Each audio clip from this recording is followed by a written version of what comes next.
이 시간 우리 하나님의 말씀은 시편 57편입니다.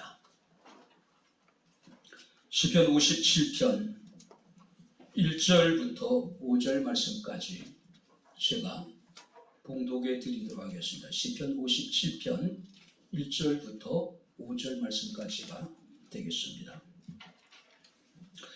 하나님이여 내게 은혜를 베푸소서, 내게 은혜를 베푸소서.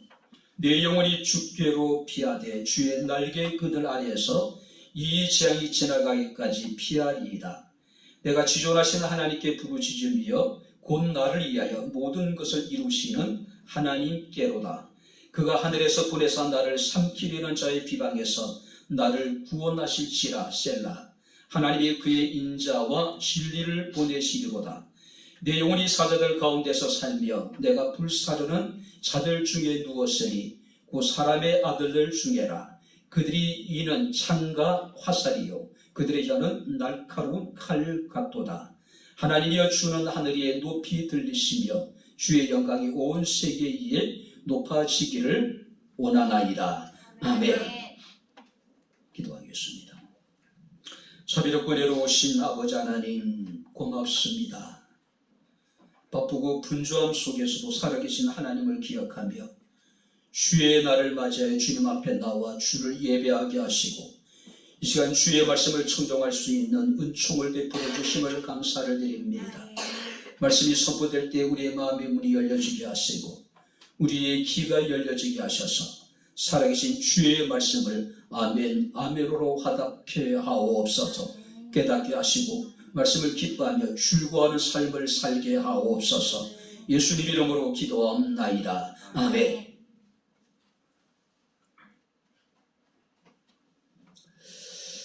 할렐루야. 유진 피터슨이라고 하는 목사님이 쓴 다윗 현실의 뿌리박은 영성이라고 하는 책에 보게 되면은 상황적 광야라고 하는 단어가 등장을 합니다. 자, 여기서 상황적 광야라고 하는 것은 우리가 살아가는 삶의 상황에 갑자기 감당할 수 없는 시련이 닥칠 때에 이해할 수 없는 일을 만나게 될 때 바로 그 상황을 바로 상황적 광야라고 이렇게 이야기를 합니다. 사업에 실패하여 경제적인 어려움을 겪고 있을 때 자신의 의지와는 관계없이 우리가 실직을 당하기도 하고 또 믿었던 친구와 동업을 하다가 배신을 당하기도 하고 갑자기 심각한 질병이 찾아와서 자신은 물론 온 가족들이 힘든 시간을 보내기도 하고 바로 이런 가운데 우리가 처해 있다면 우리는 지금 상황적 광야에 머물고 있다라고 우리가 이야기할 수 있을 겁니다. 바로 이런 상황적 광야로 우리가 내몰리게 될 때 신앙인으로서 우리는 어떻게 해야 될지 우리는 많은 고민을 할 수밖에 없을 것입니다. 자, 오늘 시편 57편은요 이스라엘의 2대 왕이었던 다윗의 시입니다. 사울 왕을 피해서 광야로 피신을 하게 됩니다. 그리고 그는 동굴에 숨어서 숨을 죽이고 있는 상황입니다. 바로 그런 상황 속에서 이 시가 기록되었다는 사실이에요. 우리가 표제를 보게 되면 믹담의 시라고 표현하고 있고 알다스에 맞추어 부른 노래라고 기록하고 있습니다. 자, 역시 믹담이라고 하는 것은 황금같이 귀한 시다. 왜냐하면 가장 암울한 상황 속에서 절체절명의 위기 속에서 지은 시이기 때문에 이 시는 황금같이 귀한 시라고 하는 겁니다. 그러나 여기서 알다셋이라고 하는 것은 멸하지 말아라. 자, 이것은 두 가지로 해석이 가능합니다. 첫 번째가 뭐냐면은 이 다윗이 동굴에 숨었을 때에 사울 왕이 발을 가리기 위해서 동굴 안으로 혼자 들어와요. 자, 자신의 원수였던 이 사울 왕을 단칼에 죽일 수 있는 결정적인 기회가 찾아오게 됩니다. 근데 다윗이 뭐라고 얘기냐면은 그를 멸하지 말라고 이야기를 해요. 왜냐하면 하나님의 기름 부음을 받은 자이기 때문에 그를 해하는 것은 하나님의 뜻에 합하지 않는다는 사실이에요. 또 하나는요, 비록 이 다윗이 사울에 의해 가지고 쫓기고 있지만은 하나님께서는 이 다윗이 사울에게 결코 죽임을 당하도록 하나님께서는 버려두지 않을 것이다. 쉽게 얘기하면은 비록 사울이 다윗을 핍박하고 다윗을 죽이기 위해서 쫓고 있지만은 하나님께서 그 사울로 하여금 다윗의 생명을 해하지 말라고 한계선을 정해주셨다는 이야기예요. 마치 이것은 우리가 욥기에 보게 되면은 천국에서 천상회의가 열리게 되죠. 그때 사탄도 참석을 합니다. 하나님이 욥에 대해서 굉장히 아마 자랑스러우셨던 것 같아요. 대견했던 것 같습니다. 그래서 세상에 욥과 같은 인물이 없다라고 이야기를 해요. 그랬더니 사탄이 뭐라고 얘기합니까? 하나님이 욥에게 복을 주셔서 그런 것이지 하나님이 주신 모든 복을 취하면은 분명히 욥이 하나님을 원망하게 될 것이고 하나님을 저주하게 될 것입니다. 그래서 하나님이 이 사탄에게 그럼 내가 욥의 모든 소유물을 내 손에 붙이겠다. 다만 그의 몸에는 내 손을 대지 말아라. 자, 욥에게 불같은 시험이 찾아오게 됩니다. 10명의 자녀가 하루아침에 죽어버려요. 그 많은 재산을 다 약탈당하거나 잃어버립니다. 그야말로 전반적인 상황이에요. 그렇죠? 하지만 사탄은요, 욥이 가지고 있는 모든 것을 다 취할 수 있었지만은 욥의 몸에는 손을 댈 수가 없었다는 거예요. 왜? 하나님의 한계를 정하셨기 때문에. 그래도 욥이 원망하지 않죠. 욥이 어리석은 자와 같이 하나님 앞에 범죄하지 않습니다. 사탄이 또 이야기합니다. 하나님이 만약에 욥의 몸에 손을 대신다면은 그가 가지고 있는 건강, 이것을 만약에 빼앗아 버린다면은 분명히 욥이 하나님을 원망할 겁니다. 저주할 겁니다. 그래서 하나님이 두 번째 사탄에게 그래? 그러면은 내가 그를 내 손에다 맡기겠다. 다만 그의 생명은 해하지 말아라. 그러니까 생명을 제외한 모든 것들을 하나님이 바로 사탄에게 다 맡겨버리죠. 그래서 욥에게는 불같은 시험이 다시 찾아오게 됩니다. 육체적인 질병이에요. 하지만 욥은 끝까지 원망하지 않죠. 끝까지 순전한 믿음으로 자기 자신을 지킨다는 사실이에요. 바로 이와 같이 우리가 비록 당장이라도 죽을 것 같고 내 삶이 끝나버릴 것 같다 하더라도 우리가 기억하시기 바랍니다. 아무리 사탄의 권세가 강하고 아무리 사탄의 권세가 크다 하더라도 그 역시 하나님의 정해진 그 한계 안에서 우리에게 역사할 수 있다는 사실이에요. 그래서 다윗은 오늘 여기 표제를 보게 되면은 알다셋이라고 하는 의미가 바로 그런 의미예요.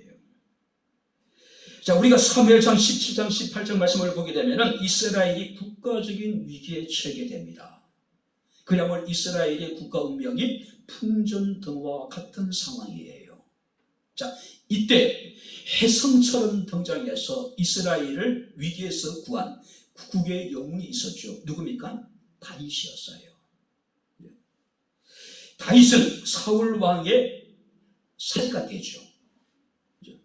그리고 그는 모든 백성들에게 칭송받는 위대한 영웅이 됩니다. 그가 블레셋을 쳐서 이기고 돌아올 때 이스라엘 여인들이 노래하기를 사울이 죽인 자는 만만이요 다윗이 죽인 자는 사울이 죽인 자는 천천히요 다윗이 죽인 자는 만만이라고 노래하게 됩니다. 자, 근데 성경 말씀을 보게 되면은 사울이 그 노래를 듣고 마음이 불편해져요. 그리고 사울 속에 악령이 들어가게 됩니다.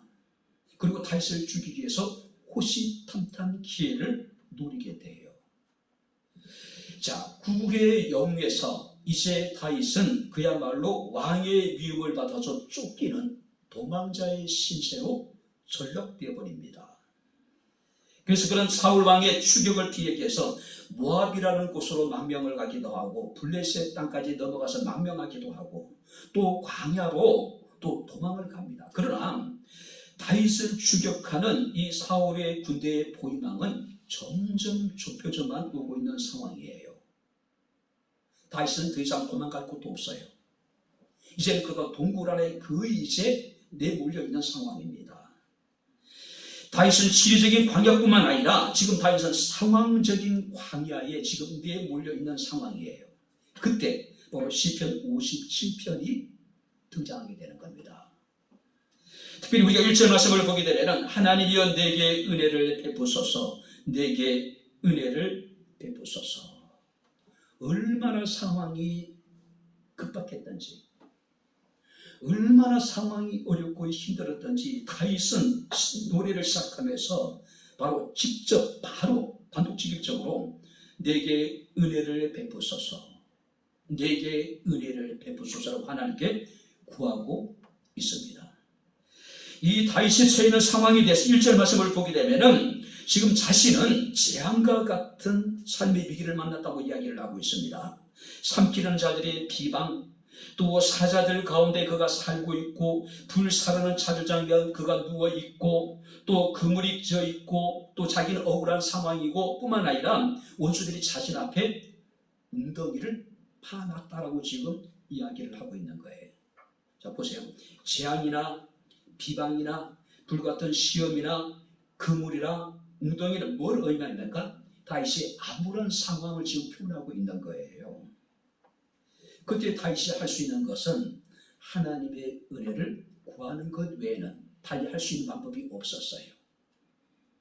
자, 그렇다면은 다윗이 하나님이여 내게 은혜를 베푸소서, 내게 은혜를 베푸소서, 하나님 은혜를 구할 수 있는 근거가 무엇이었을까요? 우리 한번 성경을 찾아보도록 하겠습니다. 자, 2절을 먼저 살펴보겠습니다. 2절 다 같이 읽겠습니다. 내가 지존하신 하나님께 부르짖으며 곧 나를 위하여 모든 것을 이루시는 하나님께로다. 하나님은 지존하신 하나님이시며 하나님은 나를 위하여 모든 것을 이루시는 하나님이십니다. 할렐루야.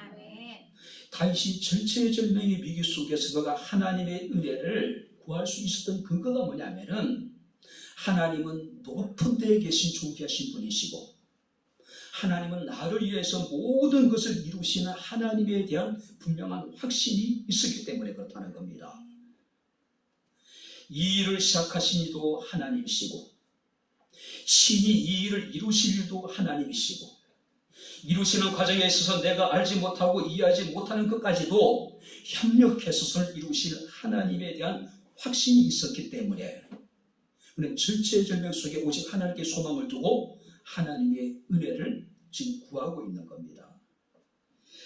다윗의 마음속에요 분명히 각인된 믿음이 있었습니다. 확신이 있었습니다. 그게 뭐냐면은 나를 위해서 모든 것을 이루실 하나님. 할렐루야. 그 하나님 우리 하나님이에요. 우리가 하나님 앞에 나와서 간구할 수 있는 근거가 바로 여기에 있는 겁니다. 하나님은 내가 구하는 모든 것들, 하나님으로 말미암아 내가 행한 모든 일들을 능히 이루실 수 있는 하나님, 그것을 온전케 하실 수 있는 하나님, 그것을 완성할 수 있는 하나님이기 때문에 지금 다윗은 하나님께 지금 구하고 있는 겁니다. 그래서 우리가 욥의 친구였던 엘리바스가 욥기 5장 9절에 이런 이야기합니다. 헤아릴 수 없는 큰 일을 행하시며 기이한 일을 셀 수 없이 행하시는 하나님. 할렐루야. 그분은 나를 위해서 모든 것을 이룰 수 있는 하나님이라는 거죠. 뿐만 아니라 그분은 인자와 진리를 보내셔서 나를 구원하실 하나님.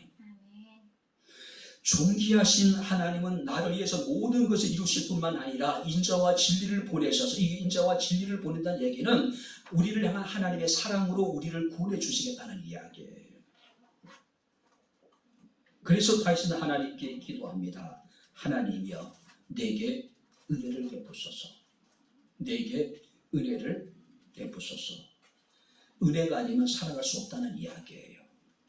은혜만이 자신을 바로 이 절체절명의 위기에서 구해줄 수 있다는 분명한 확신이 거기에 있었다는 거죠. 그 다음 두 번째 우리가 생각해 볼 수 있는 건 뭡니까? 이런 절체절명의 상황 속에서 우리가 은혜를 입기 위해서 우리는 어떤 자세를 가져야 될 것인가? 남다른 특별한 은혜를 받은 사람들을 보게 되면은 남다른 특별한 무엇인가 그들에게는 분명히 존재하고 있다는 이야기예요. 다윗이 특별히 남다른 하나님의 은혜를 구하고 있는데 바로 남다른 특별한 은혜를 받기에 합당한 우리의 모습이 어떤 모습일까? 우리가 함께 성경을 다시 한번 찾아가면서 은혜를 나누겠습니다. 자, 먼저 1절을 우리 다 같이 읽겠습니다. 시작. 하나님이여 내게 은혜를 베푸소서, 내게 은혜를 베푸소서. 내 영혼이 주께 피하되 주의 날개 그늘 아래서 이 재앙이 지나가기까지 피하리이다. 내 영혼이 주께 피하되 주의 날개 그늘 아래에서 이 재앙이 지나가기까지 내가 피하겠습니다. 다윗은 주의 날개 그늘 아래 자신이 피하겠다고 이야기하고 있어요. 자, 여기서 날개라고 하는 것은 완전한 하나님의 보호와 절대적인 안전을 의미합니다. 자, 다윗은 지금요 사울의 추격을 피해서 지금 동굴 속에 지금 숨을 죽이고 숨어 있는 상황이에요. 근데 그는 뭐라고 얘기합니까? 내가 전능자의 날개 그늘 아래서 이 재앙이 지나갈까지 내가 피하겠다고 이야기를 하고 있어요. 자, 동굴이 자신의 피난처가 아니라 하나님이 자신의 피난처라고 지금 고백하고 있는 거예요. 실제적으로 지금 다윗은요 어둡고 습기 찬 축축한 동굴 속에 숨어 있습니다. 하지만 그곳은 바로 다윗이 재앙의 날에 피한 전능자의 날개 그늘 아래라고 지금 이야기하고 있는 거예요. 지금 내가 어느 곳에 있는지 중요하지 않다는 이야기예요. 내가 처해 있는 상황이 저는 어떤 것이 중요하지 않는다는 이야기예요. 우리가 하나님을 나의 피난처로 삼고 우리가 하나님의 날개 그늘 아래 가서 피하기만 하면은 그곳이 어디든지 간에 그곳이 우리의 피난처가 된다는 이야기예요. 특별히 우리가 성경 말씀을 보게 되면 이 재앙이 지나가기까지 끝이 보이지 않는 암울한 상황이 지금 계속되어지고 있어요. 다윗이 죽거나 사울이 죽기 전까지 이 상황이 끝날 것 같지 않는 상황이에요. 자, 그래도 다윗은 뭐라고 고백하고 있습니까? 이 재앙이 지나가기까지. 무슨 얘기예요? 이 재앙이 언젠가는 끝날 것이라는 이야기예요. 자기는 그때까지 하나님의 날개 그늘 아래서 내가 피하겠다는 이야기, 하나님의 날개 그늘을 자신의 피난처로 삼겠다는 이야기예요. 우리가 그런 경험을 많이 하잖아요. 정말로 갑자기 어느 날 삶의 위기가 찾아옵니다. 너무 힘들고 고통스럽고 때로는 억울하고 때로는 한심스럽기도 하고 때로는 너무 답답해요. 언제 이 상황에서 끝날지, 내가 언제 이 상황에서 벗어나게 될지 알 수 없는 일들이 참 많이 있단 말이에요. 근데 기억하시기 바랍니다.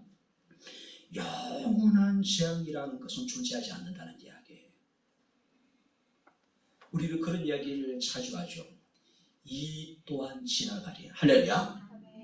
바로 다윗은 그런 확신이 있었던 거예요.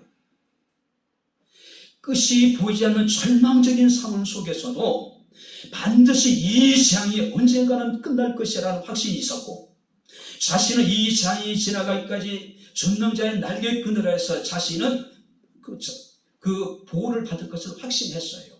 그죠? 많은 사람들이 극단적인 선택을 하는 이유는 간단합니다. 끝이 보이지 않는다는 거죠. 아무도 없다는 이야기예요. 그런데 다윗은 우리보다 훨씬 어렵고 절망적인 상황 속에서도 재앙의 끝을 바라본 거예요. 비록 내가 재앙 가운데 처해 있을지라도 전능자의 날개 그늘에 자신이 피했기 때문에 하나님 자신을 보호해주고 하나님이 자신의 안전을 지켜줄 것이라고 하는 분명한 확신이 있었다는 이야기예요. 개척을 하고 너무 힘들고 어려울 때가 참 많이 있었습니다. 그야말로 하루하루 우리가 그냥 살아냈다 그럴 정도로 그냥 연명했던 것 같아요. 마음속에 그런 게 있습니다. 언젠간 나의 살아온 날들이 힘들고 고통스러운 그런 일들이 간증거리가 될 것이라고 늘 그런 생각이 마음속에 자리 잡고 있었어요. 우리도 마찬가지입니다. 우리 모두도 마찬가지예요. 끝이 보이지 않는 절망적인 상황, 반드시 끝은 옵니다. 우리가 그때까지 우리가 살아내야 돼요. 견뎌내야 돼요. 어디서요? 전능자의 날개 그날에 하나님 우리의 피난처로 삼아야 된다는 이야기예요. 마태복음 23장 37절에 주님께서 말씀하십니다. 암탉이 그 새끼를 날개 아래 모음같이 내가 내 자녀를 모으려 한 일이 몇 번이더냐.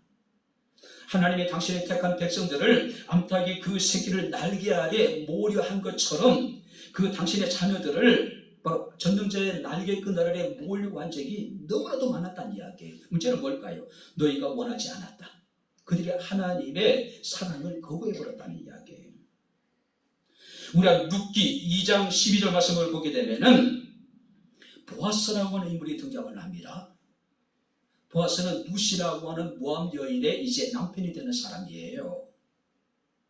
룻이라고 하는 여인은 어떻습니까? 남편은 베들레헴 사람입니다. 남편을 이어해요. 그리고 이제 늙은 시어머니 나오미와 함께하게 됩니다.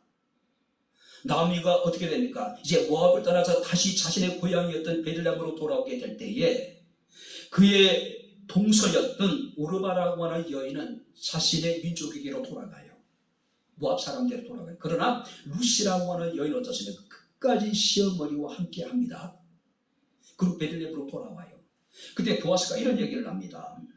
여호와께서 내가 행한 일에 보답하시기를 원하며 이스라엘의 하나님 여호와께서 그의 날개 아래 보호를 받으러 온 내게 온전한 상 주시기를 원하노라. 할렐루야. 비록 이방 여인이에요. 그래도 불구하고 이 룻이 이스라엘의 하나님 여호와께서 그의 날개 아래 보호를 받으러 왔기 때문에 하나님이 그에게 온전한 상을 주셨다는 이야기예요.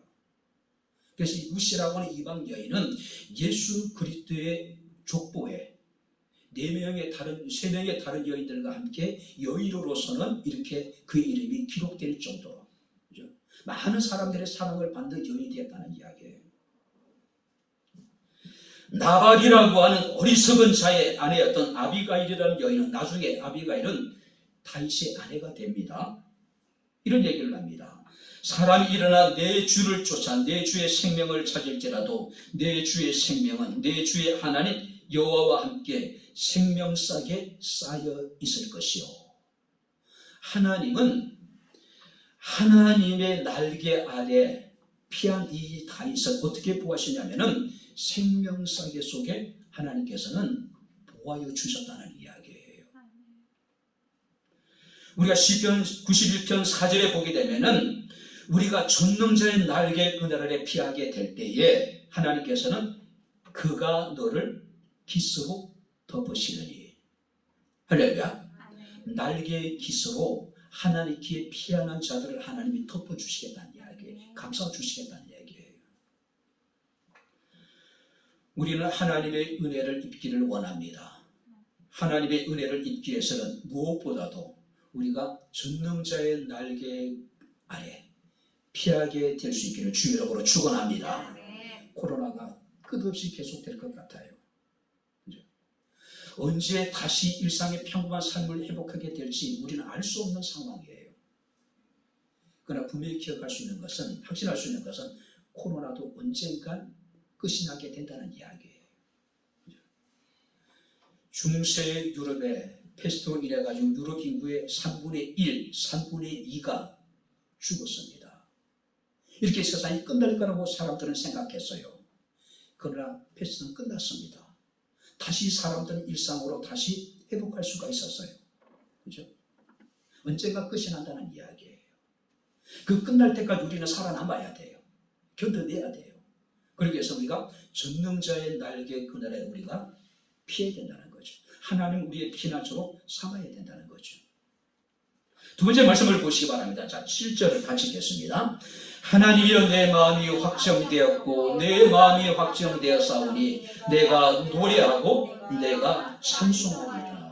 내 마음이 확정되고 내 마음이 확정됐습니다. 자, 여기서 확정됐다라고 하는 것은 내 마음이 고정되었다.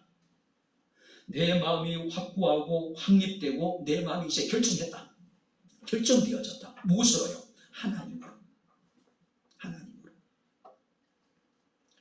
특별히 다윗이 확정되고 확정되었다라고 반복한 것은 하나님을 향한 그의 마음이 확고부동하다는 것을 강조하고 있는 거예요. 다윗이 사울에게 쫓기면서 많은 생각을 하지 않았을까요? 왜 내게 이런 일이 닥쳤는지, 지금 자신이 처해 있는 모든 상황에 대해서 도저히 이해할 수 없었을 거예요. 그런 마음이 정해지기까지 늘 불안하고 혼란스러웠을 거예요. 또 원망도 했을 겁니다. 불평도 했을 거예요. 근데 이제 그가 지존하신 하나님, 나를 위해 모든 것을 이루실 하나님을 향해서 그 마음이 딱 정해지게 되니까 어떤 생각이 듭니까? 오늘 성경 말씀을 보게 되면 내 마음이 확정되고 확정되었더니 내가 노래하고 내가 찬송할 수 있게 되었다. 불안하고 혼란스럽고 두렵고 모든 것이 암울한 상황이에요. 그러나 하나님을 향한 그의 믿음이 확고하게 확정되고 나니까 더 이상 그는 흔들리지 않습니다. 두려워하지 않습니다. 걱정하지 않습니다. 오히려 하나님께 감사하고 오히려 하나님을 노래하고 오히려 하나님을 찬송했다고 이야기하고 있습니다. 뿐만 아니라 아직 오지 않는 새벽을 깨우겠다고 이야기를 하고 있는 거예요. 지금도 우리의 마음이 정해지지 못한 사람들이 참 많이 있죠. 내 마음이 확정되지 않다 보니까 우리는 끝없이 흔들리는 겁니다. 내 마음이 정함이 없다 보니까 우리는 때로는 좌절하고 절망하는 거예요. 의심하고 또 불안해하고 초조하고 때로는 또 분노하기도 하고. 바울은 디모데에게 너는 배우고 확신하는 일에 거하라고 있습니다. 우리가 배우고 우리가 믿는 것에 대해서 우리가 마음을 결정하라는 이야기예요. 흔들지 말라는 이야기예요. 뿐만 아니라 우리가 열왕기상 18장 21절 말씀을 보게 되면은 엘리야 선지자가 이스라엘 백성들에게 너희가 어느 때까지 두 사이에서 머뭇머뭇하려느냐라고 그들을 책망합니다. 두 사이에서 머뭇머뭇하지 말라는 이야기예요. 내 마음을 확정하라는 이야기예요. 여호수아서 24장 15절 말씀을 보게 되면은 너희 섬길 자를 오늘 택하라고 이야기를 하고 있습니다. 오직 나와 내 집은 여호와만을 섬기겠다라고 고백하고 있는 모습을 우리가 보게 됩니다. 우리가 야고보서 1장 6절 8절 말씀을 보게 되면은 오직 믿음으로 구하고 조금도 의심하지 말라. 의심하는 자는 바람에 밀려 요동하는 바닷물결 같으니 이런 사람은 무엇이든지 죽게 얻기를 생각하지 말아라. 왜냐하면 두 마음을 품어 모든 일에 정함이 없는 자다. 이제 하나님께 마음을 정하라는 이야기예요. 이제 하나님께 소망을 두고 오직 하나님께 머물러 있으라는 이야기예요. 그죠? 사도 바울은 에베소 교회 성도들에게 이런 이야기합니다. 우리 주 예수 그리스도를 변함없이 사랑하는 모든 자에게 은혜가 있을지어다. 그러니까 하나님이 남다른 은혜를 베푸시는 사람들의 모습을 보게 되면은 그들은 하나님께 마음을 결정한 사람들이에요. 온전히 하나님만을 신뢰하고 마음으로 그들은 확정한 사람들이라는 이야기예요. 이사야 20장 3절 말씀을 보게 되면 주께서 심지가 견고한 자를 평강하도록 지키시리니 이는 그가 주를 의뢰합니다. 사랑하는 성도 여러분들, 신앙은 결단입니다. 우리가 재앙의 날에 우리가 정말로 하나님의 특별한 은혜를 우리가 있기를 원한다면 하나님을 향한 우리의 마음이 확정되어져야 돼요. 내가 어떤 시련과 고난과 환난 앞에서도 내가 흔들리지 않겠다. 내가 하나님을 떠나지 않겠다라고 하는 강한 의지가, 믿음이 우리에게 필요한 거예요. 다윗이 이렇게 마음을 확정할 수 있었던 것은 아까 말씀드렸듯이 바로 나를 위해서 모든 것을 이루시는 하나님을 알았기 때문에 그런 거죠. 우리 하나님은 지극히 높은 데 계신 존귀하신 하나님이십니다. 나를 위해서 모든 것을 이루실 수 있는 하나님이십니다. 믿을 만한 분이에요. 내게 능히 은혜를 베풀 만한 분이시란 이야기예요. 믿음의 심재가 견고하여 오직 하나님께 소망을 두고 주님만을 사랑할 수 있는 저와 여러분들의 삶이 될 수 있기를 주의 이름으로 축원합니다. 자, 그래서 마지막으로 다시 한번 7절 말씀을 같이 읽겠습니다. 7절 다 같이 읽겠습니다. 하나님이여 내 마음이 확정되었고 내 마음이 확정되었사오니 내가 노래하고 찬송하리이다. 9절도 같이 읽겠습니다. 주여 내가 만민 중에 주께 감사하며 문나라 중에서 주를 찬송하리이다. 내가 감사하고 내가 찬송하겠습니다. 7절에 보게 되면 내가 노래하고 찬송할 것이라고 이야기하고 있습니다. 8절 말씀 보니까 내 영광아 깨일지어다 비파 수금아 깨일지어다 내가 새벽을 깨울 것이라고 이야기합니다. 9절 말씀을 보게 되면 내가 만민 중에서 주께 감사하며 문나라 중에서 주를 찬송할 것이라고 이야기를 합니다.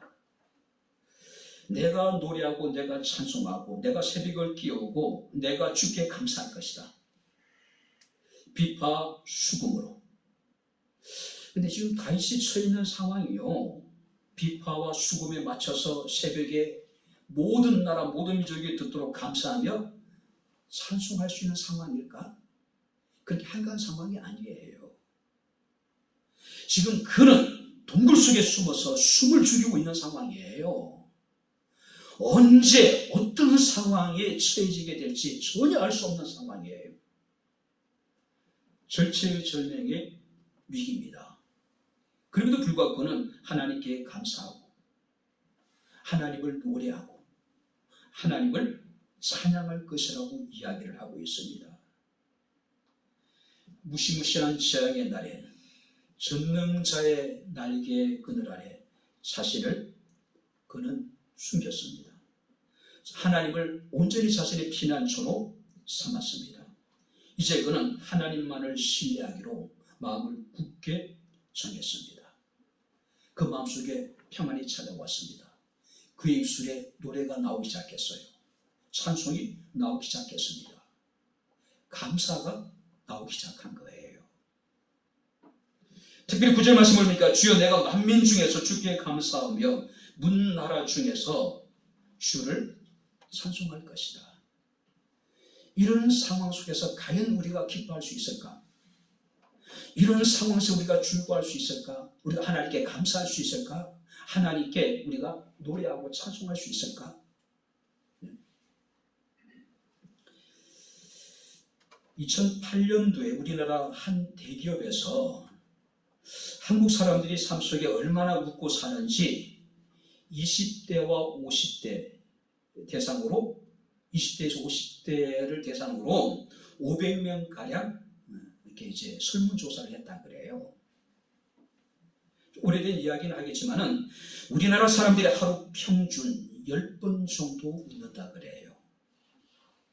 그리고 그 웃는 시간은 평균 8.6초. 하루에 10번 정도 웃는데 한 번 웃을 때마다 웃는 시간을 평균으로 계산해 보니까 8.6초. 대략 하루에 웃는 시간을 계산해 보니까 1분 30초.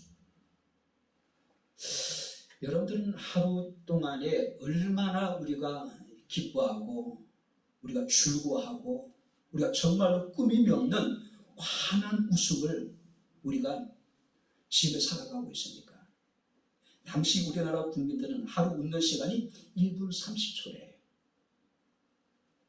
반면에 근심하는 사람들을 조사해 보니까 하루에 3시간 6분 정도가 나왔다 그래요. 정말로 하루를 보내면서 1분 30초 동안 우리가 좋아할 수 없고 3시간 6분 동안 우리는 많은 것을 가지고 고민하고 근심하고 걱정한다는 거예요. 남자 여자를 분리해서 계산해 보니까 남자는 평균 하루에 2시간 30분 동안 걱정하고 근심한대요. 2시간 30분 동안. 여자는 남자보다 1시간이 더 많은 3시간 30분을 하루 가운데 고민하고 근심한대요. 아무래도 여성분들이 고민하는 시간들이 많아질 수밖에 없죠.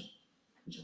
그렇지만 당연한 결과라고 생각이 됩니다. 근데 문제는 20대부터 50대 사이에 가장 고민을 많이 하고 걱정을 많이 하는 세대가 20대래요. 진로 문제, 취업 문제, 결혼 문제. 그래서 그들은 웃음을 잃어버린 세대라고 이야기를 합니다. 오늘 우리가 살아가고 있는 우리의 이 상황도 마찬가지 아닐까요? 코로나로 인하여서 많은 사람들이 어려움을 겪고 있어요. 여기저기서 죽겠다고 난리입니다. 자영업자들은 차를 끌고 와서 이렇게 대면해서 시위를 할 수 없으니까 일시에 그들은 클락션을 울리면서 자신의 뜻을 이렇게 불만을 이렇게 토로하기도 하고요. 자영업자는 자영업자대로, 사업을 하시는 분들은 또 사업을 하시는 대로, 또 알바생들도 또 모든 사람들이 다 지금 힘든 상황이에요. 그죠? 힘들지 않은 사람이 어디십니까? 전 세계에서 지금 코로나로부터 완전히 자유로울 수 있는 나라가 세상에 어디 있겠어요? 오늘 잠깐 뉴스를 봤더니 이스라엘 인구가 900만이 지나지 않습니다. 인구의 대부분이 2차 백신 접종을 마친 나라예요. 위드 코로나라고 해가지고 이제 그들은 어떻습니까? 다시 일상의 삶으로 완전히 복귀했다고 생각을 했어요. 그런데 지금 이스라엘의 한 확진자가 그 10,000명에 육박하고 있습니다. 중증 환자들이 지금 폭증하고 있다는 이야기예요. 우리나라 인구의 5분의 1도 안 되는 나라가 백신 예방접종을 전 국민이 대부분 맞았다고 해서 일상으로 완전히 회복을 선언했는데 코로나 확진자가 10,000명에 육박하고 있고 중증 환자들이 지금 폭증을 하고 있다. 집단 면역이 이루어지면 우리의 상황이 좀 좋아질 것이라고 기대했는데 그것도 아닌 것 같습니다.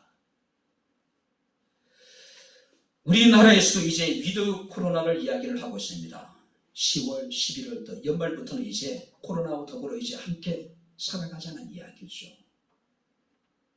우리가 독감과 함께 우리가 살아가면서 매년 독감 우리가 이제 그 예방 접종을 하듯이 그렇게 이제 살아가야 된다는 이야기예요. 그런데 그렇게 녹록치만은 않을 것 같습니다. 이 코로나의 재앙이 언제까지 계속되는지 우리는 한 치 앞도 내다볼 수 없는 상황이 지금 계속되어지고 있습니다. 이런 상황 속에서 우리가 잃어버린 웃음을 다시 찾을 수 있을까?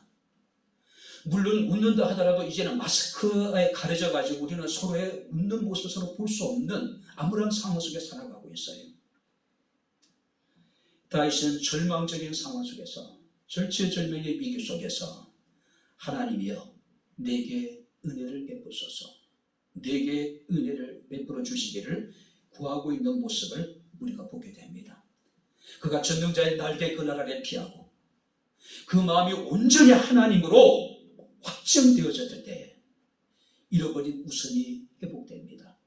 잃어버린 노래가, 잃어버렸던 찬양이, 잃어버렸던 감사가 다시 회복되기 시작했다는 이야기예요. 지존하신 하나님, 곧 나를 위하여 모든 것을 이루실 하나님을 믿었기 때문에 그는 감사할 수 있었고 노래할 수 있었고 찬양할 수 있다는 사실이에요. 시편 30편 11절에 시인은 노래합니다. 주께서 나의 슬픔이 변하여 내게 춤이 되게 하시며 나의 베옷을 벗기시고 기쁨으로 띠우셨나이다. 할렐루야. 우리의 슬픔이 춤이 되게 하시고 우리에게 기쁨의 띠를 띠우실 하나님을 우리가 온전히 신뢰할 수 있게 되기를 주님 이름으로 축원합니다. 일반적으로 사람들은 어려운 일을 만나게 되면 두 가지 반응을 보이죠. 원망하고 불평하고 탄식하고 절망하는 사람들. 또 반면에 어떤 사람들은 오히려 감사하고 찬송하는 사람들도 있습니다. 우리의 모습은 어떻습니까? 우리의 현실이 분명히 어려운 것은 누구도 부인할 수 없습니다. 이 어려운 상황 속에서 자유로울 수 있는 사람은 세상에 아무도 없어요. 나를 위해서 모든 것을 이루실 하나님, 우리에게 더욱 크신 은혜를 베푸실 하나님, 우리의 슬픔이 춤이 되게 하시고 기쁨으로 띠를 띠우실 하나님, 그 하나님을 기억하고 감사함으로 하나님을 노래하고 감사함으로 하나님을 찬양할 수 있는 저와 여러분들의 삶이 될 수 있기를 주의 이름으로 축원합니다. 이제 말씀을 정리합니다. 예전에 우리가 농사는 대부분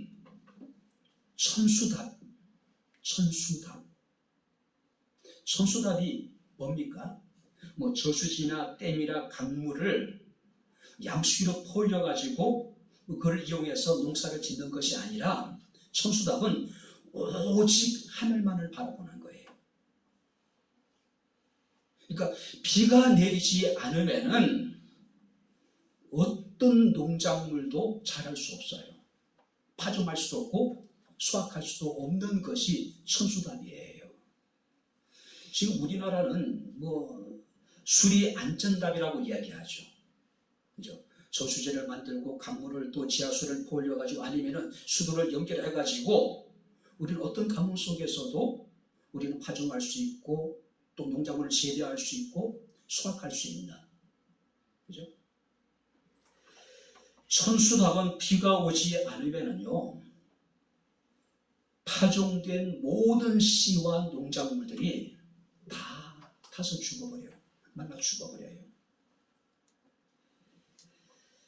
그것을 바라보면서 하루하루를 보내볼 수밖에 없는 농부들의 가슴은 아마 더 새까맣게 타들어갈 거예요.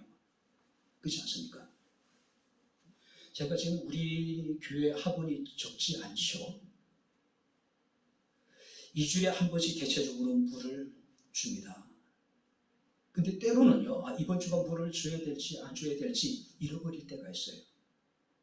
근데요, 화초들이 제게 말을 하는 것 같아요. 못 말아요. 나 죽을 것 같아요. 딱 보면 알 것 같아요. 그죠? 나름대로 키우다 보니까 이놈이 지금 어디에 문제가 있는 것 같고, 이놈이 지금 어디 아픈 것 같고, 이놈이 지금 굉장히 갈증을 느끼고 있는 것 같기도 하고. 그죠? 농부가 작물들이 타들어가는 밭에 서서 정말 하늘을 바라보면서 비가 오기를 간절히 사모하듯이, 간절히 기대하듯이 우리 역시도 바로 하나님의 은혜를 간절히 사모하고 우리가 간구해야 되지 않을까요? 시편 42편에 시인은 노래합니다. 하나님이여, 사슴이 시냇물을 찾기에 갈급한 것이 내 영혼이 주를 찾기에 갈급하니이다. 우리는 은혜 아니면 살아갈 수 없는 사람들입니다. 할렐루야. 우리는 그렇게 부름을 받은 사람이에요. 은혜로 살아가라고 하나님이 우리를 당신의 택한 백성으로 삼아주셨단 말이에요. 근데도 많은 사람들은 은혜 아니면 살아갈 수 없음에도 불구하고 은혜가 없어도 얼마든지 스스로 살아갈 수 있다라고 우리는 착각 속에 빠지는 사람들이 얼마나 많은지 몰라요. 하나님이 우리에게 베푸시는 은혜는 어떤 은혜입니까? 출애굽기 33장 19절에 보니까 나는 은혜 베풀 자에게 은혜를 베풀고 긍휼히 여길 자를 긍휼히 여기는 분이라고 하나님이 말씀하고 있습니다. 뿐만 아니라 디모데전서 1장 14절 말씀을 보니까 우리 주의 은혜가 그리스도 예수 안에 있는 믿음과 사랑과 함께 한번 따라해보시기 바랍니다. 넘치도록 풍성하였도다. 하나님이 우리에게 베푸시는 은혜는 넘치도록 풍성한 은혜래요. 뿐만 아니라 성경에 우리가 시편 30편 19절 말씀을 보니까 주를 두려워하는 자를 위하여 쌓아두신 은혜가 있고 주께 피하는 자를 위하여 인생에게 베푸신 은혜가 있는데 그 은혜가 크답니다. 한번 따라해 보시기 바랍니다. 쌓아두신 은혜, 베푸신 은혜, 그 은혜가 크대요. 하나님은 지금 우리를 위해서 어마어마한 은혜를 쌓아두셨고 이미 하나님께서 우리에게 베푸신 그 은혜도 너무 크다는 이야기예요. 그런데 우리는 하나님이 쌓아두신 은혜를 바라만 보고 있겠습니까? 이미 하나님 우리에게 베푸신 은혜에 대해서 감사하는 마음이 없이 우리가 살아갈 수 있겠습니까? 아니죠. 우리를 위해서 쌓아두신 하나님의 풍성한 은혜를 우리가 누려야 되지 않을까요? 이미 우리에게 베풀어 주신 하나님의 크신 은혜에 대해서 우리가 감사하는 마음을 가져야 되지 않을까요? 무엇보다도 주의 날개 그늘 아래 피하는 자가 그 은혜를 누립니다. 더 이상 머무르지 않고 그 마음이 하나님께 결정된 사람이 그 은혜를 누릴 수 있습니다. 아무리 어렵고 힘들어도 나를 위해 모든 것을 입으실 하나님께 감사하고 찬양하는 사람이 하나님이 우리를 위해 쌓아두신 그 크신 은혜를 누릴 수 있습니다. 이 은혜를 함께 누릴 수 있는 저와 여러분들의 삶이 될 수 있기를 주님 이름으로 축원합니다. 기도하겠습니다. 하나님 아버지, 하나님의 은혜와 사랑을 진심으로 감사합니다. 우리를 위해서 쌓아두신 은혜, 우리에게 베푸신 하나님의 은혜가 어찌 그리 크고 아름다운지요. 은혜를 바라보는 자들이 아니라 은혜를 사모하는 자들이 되게 하옵소서. 전능자의 날개 그늘에 우리가 피하게 하시고 오직 우리가 하나님께로만 우리의 마음이 확정되게 하시고 어떤 상황 속에서도 나를 위해서 모든 것을 이루신 하나님 인하여 기뻐하며 즐거워하며 감사하며 찬송할 수 있는 저희들의 삶이 되게 하옵소서. 예수님 이름으로 기도함나이다. 아멘.